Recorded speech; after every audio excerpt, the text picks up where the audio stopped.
Seperti inilah proses pembangunan jembatan Cigadung penghubung 5 perkampungan di Desa Bantar Gadung, Kecamatan Bantar Gadung, Kabupaten Sukabumi, Jawa Barat, rusak sejak 23 September 2022 lalu akibat diterjang luapan air Sungai Cigadung. Menurut informasi diterima oleh awak media, perbaikan jembatan berasal dari bantuan belanja tak terduga dari Badan Penanggulangan Bencana Daerah Kabupaten Sukabumi, mulai dilaksanakan pada 24 Oktober 2022, melibatkan warga sekitar dengan masa pembangunan 24 hari kalender. Jembatan dengan panjang sekitar 27 meter rangkap isinya belum dievakuasi. Sejak putusnya jembatan gantung Cigadung, warga yang hendak melakukan aktivitas sehari-hari, terutama anak sekolah, terus berjalan kaki dengan melewati rangka jembatan. Sedangkan yang tidak bisa melewati rangka jembatan harus menyeberangi sungai tersebut. Bahkan kadang-kadang anak sekolah maupun warga yang sedang menyeberang terjatuh hingga basah kuyup akibat tergelincir batu sungai yang licin.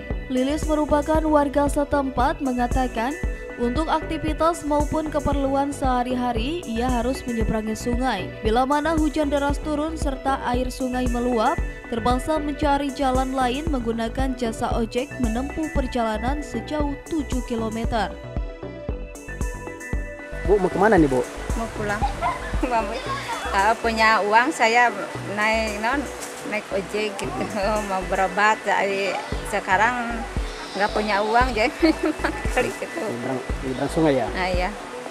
Nah, kalau naik ojek muter berapa kilo, Bu? Naik ojek mas setengah jam atau seperempat jam gitu. Kalau lihat sungai? Sungai setengah jam, sejam. Nah, kalau lagi air naik, umpama hujan air naik gimana? Oh, naik ojek aja. Naik ojek ya?